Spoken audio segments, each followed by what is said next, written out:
Okay, so panoorin po natin mapahiya si Banat Bay at saka yung mga bantotero. Yorme, maraming nag-comment ngayon sa social media. Marami? Balikan natin ng konti yung politika. One, medyo bumalimbing na daw kayo dahil dati Kasi nga, maraming public pronouncements or public accusations ngayon si Yorme na supportive siya sa administration ni Marcos. Which is hindi naman masama. Let me tell you that. Hindi naman masama na suportahan mo yung gobyerno mo. When you say so suportahan, it doesn't really disqualify you from criticizing it. Gets? Kasi yan yung thinking ng mga tao ngayon. Masyado kayong two-dimensional, black and white lang lahat. Pwede niyong supportahan, pwede niyo rin i-criticize. Hindi naman po i-criticize niyo ang isang bagay ay hindi niyo sinusuportahan yon. Sana maintindihan niyo yon. Let's not produce a nation of psychopaths, okay? Or yung mga yes man, di ba? Yun yung mahirap talaga na sitwasyon. Kung ang isang sociedad ay puro yes man, kailangan medyo independent thinker ka. Dili pwede na kapag ka sinusuporta mo, hindi mo pwedeng criticize. Hindi pwede yun. Katulad dun sa Roblox, di ba?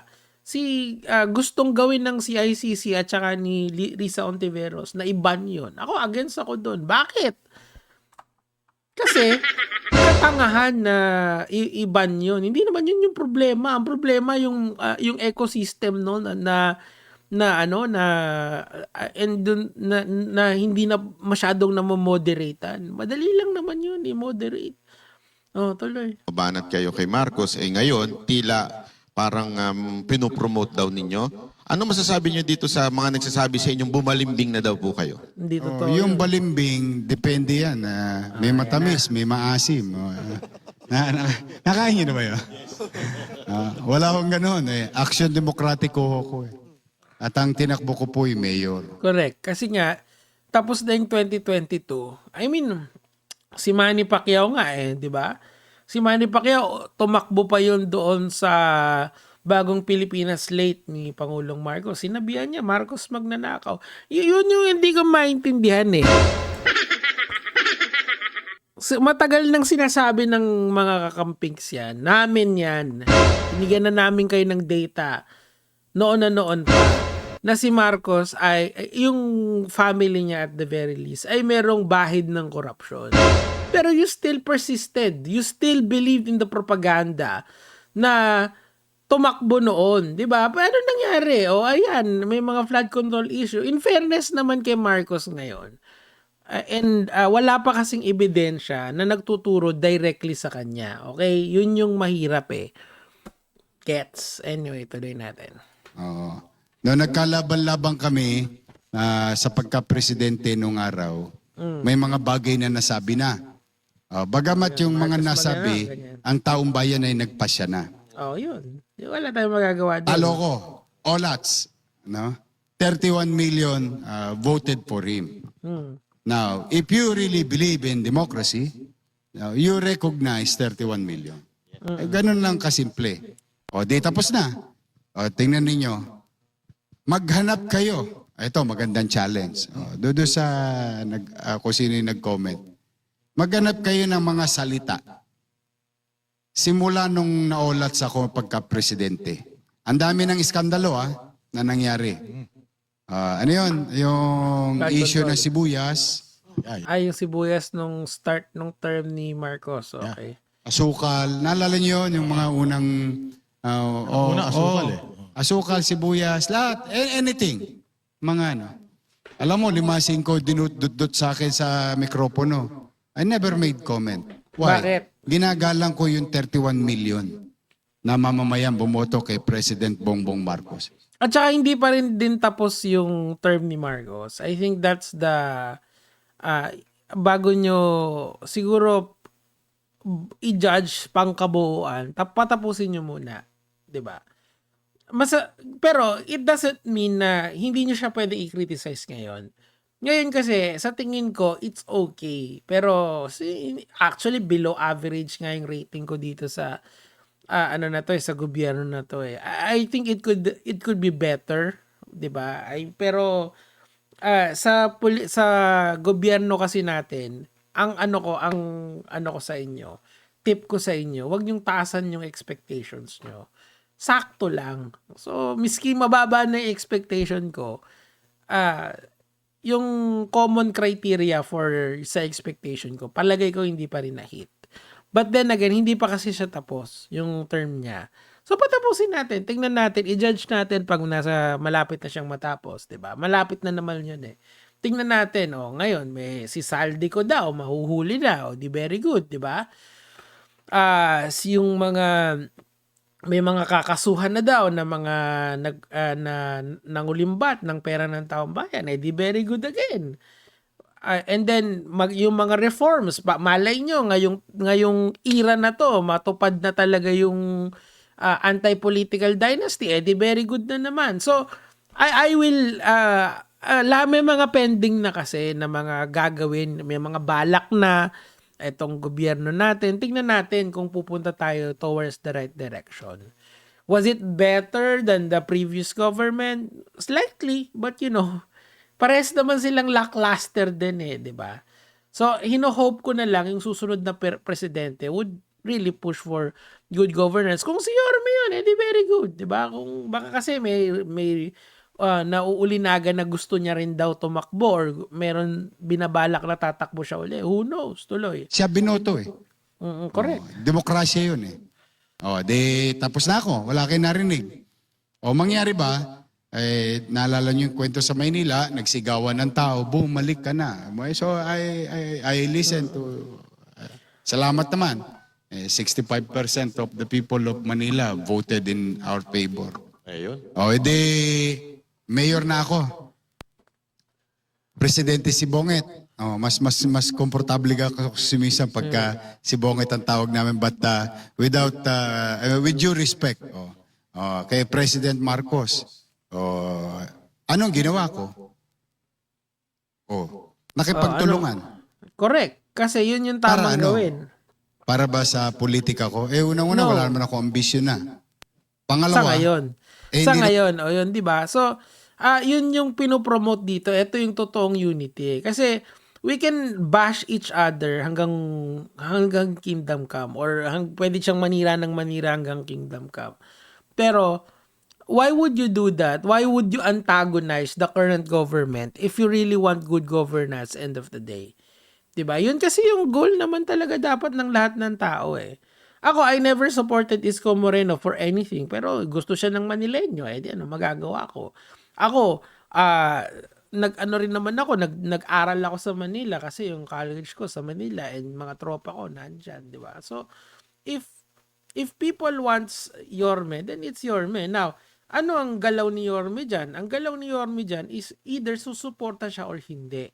There's no real sense, there's no real upside in contradicting and being a contrarian dito sa gobyerno natin. 'Di ba? So we have to support each other, 'di ba? Ang ganda nung sinabi ni Yorme dito, tuloy natin. Naman kami magkakontra. Presidente siya, mayor ako. Nataon pa, ito mas masakit. Mayor ako ng Manila. Hindi naman ako mayor ng Quezon City, Pasig, Taguig o Makati. Ang Manila is very unique because we host the seat of power. Correct. Malacanang nasa Maynila. Anong buting idudulot sa mamamayan ng Maynila? 2 milyon sa gabi, 3 milyon sa araw. Kung ako'y makikipagbardagulan. Ano ibig sabihin nun? Ibig sabihin, mas maraming umuwi kasi paggabi. Okay. Sa presidenteng hindi ko kapartido. Or, may buti bang mapapakinabangan ang mga taga Maynila kung ang mayor ng Maynila, mapakapartido man o hindi, ay nakikipagtulungan Exactly. sa Dapat office ganun. of the president. Yun naman talaga dapat. I mean, hindi lang naman exclusive na dapat nakikipagtulungan ka sa sa presidente mo. Dapat lahat ng city. Isang syudad lang naman ang alam kong hindi nakikipagtulungan sa presidente. Alam niyo yun. Tago natin sa pangalan ng Davao City. At saka tawag natin sa pangalang Mayor Baste Duterte. Alam naman yung kupal di ba? Pero lahat naman tumutulong sa gobyerno kasi why would you go against the captain of the ship? 'Di ba? Unless siguro talagang may ginagawang kabalbalan. Insofar, sasabihin din ni Isko ito insofar as Isko Moreno is concerned, wala pa kasing nakikitang ebidensya linking to Bongbong Marcos. Okay? Kailangan kasi natin ng evidence. Kailangan, hindi pwedeng isang video lang na sinabi, eto, yun na yun. It doesn't work that way. Tuloy. Immaterial of names. Whether, let's just say, for example, in the near future, let's just say si Sara Duterte naging mananalo. presidente. Halimbawa lang, let's just ano lang tayo. Total, nagkukwentuhan lang naman tayo rito. Pero gusto nyo ba siyang maging presidente? Naging presidente si Sara. Ito. Ito na. Sara. Let's just say, salamat sa Diyos, binoto ulit ako ng mga taga Maynila as mayor. Hindi kami magkapartido. Remember, presidente ako ng Action Demokratiko. I have my own party. Ba't hindi mo sinagot, Yorme? Dapat sagutin mo. Pero gusto niya ba, Kasi, they are trying to, ano yan soundbite kasi yan Pag sinabi ni Sara Duterte na, pag sinabi niya na oo, gusto ko, ibig sabihin, nirelinquish niya na yung position niya para maging president. Alam niyo, kung hindi tatakbo si Leni Robredo, siguro number 3 siguro. Number 3 or number 4 ko si Isko. Bakit? Or nasa top 5 siya. Sige, doon na lang natin ilagay. Hindi naman, top 5. Sige, top 5. Kasi, ano siya likable siya na tao, di ba? Although, masasabi ko na there are better candidates than him, but kumpara kay Sara Duterte, yung temperament niya, mas okay. Di ba? Hindi siya assassinator. Wala siyang may confidential funds naman lahat ng mayor, pero at the very least wala siyang notice of disallowance. Wala. Makikipagbardagulan ba ako sa kanya? Most likely hindi rin. Hindi, oo. Why? Una, binoto siya ng taong bayan. Correct. Siya ang binoto ng taong bayan. Igagalang din natin yung boto ng taong bayan. Oh. Makikipagtulungan din ako sa presidente. Oh. In that future. Or let's just say, another person. Para hindi na tayo, yung two warring group lang. Let's just say, napagpasya ni Secretary John Vic na tumakbong presidente. Naging Yan. presidente siya. Hindi mangyayari yun. Paano mo nasabi? Hindi naman talaga. Pero ang point dito, ang point dito kasi, nakikita nyo yung temperament ni Yorme. Hindi siya naghahangad ng kapangyarihan other than kung ano yung mandato sa kanya ng yung current position niya. 'Di ba parang si Lenny, pansin nyo hindi siya umiepal miski mataas yung ratings niya for presidency relatively speaking wala pa siyang announce. Okay, so bibigyan ko kayo ng chismis dyan. Ano lang naman, naririnig ko sa mga kuliglig dyan sa tabi-tabi. There are talks trying to convince her, pero siya kasi at this moment in time, ayaw niya. Pero there are talks already. Kumbaga na pag-uusapan na aware na sa survey. Kaso kasi, pag nag-announce kasi ngayon, baka kasi sabihin na ginagawa lang stepping stone yung Naga, which I believe in my hearts of hearts, hindi talaga balak ni Lenny na tumakbo na. But, yung ugong kasi, yun talaga yun. Yung tao ang nagpupush. Ako, sa tingin ko, there should be an alliance between Lenny and Tulfo. Kailangan talaga yun. They will win. I guarantee you that. Yes, tuloy. Hindi, pero kwentuhan na lang. Usapan lang. Di mangyari ba, makikipagtulungan din ba ako? Yes. Pagpalagay natin si Leni Robredo, naging presidente, tumakbo, naging presidente. Makikipagtulungan ba rin ba? Makikipagtulungan ako. Yun. Pero Yorme, Kumbaga, generally, Pansin niyo yung wala. Kung si Sara Duterte naging presidente, makikipagtulungan ka ba? Papansin niyo yung ano niya, yung salita niya, hindi siya hindi niya hindi niya sinabi na wala yung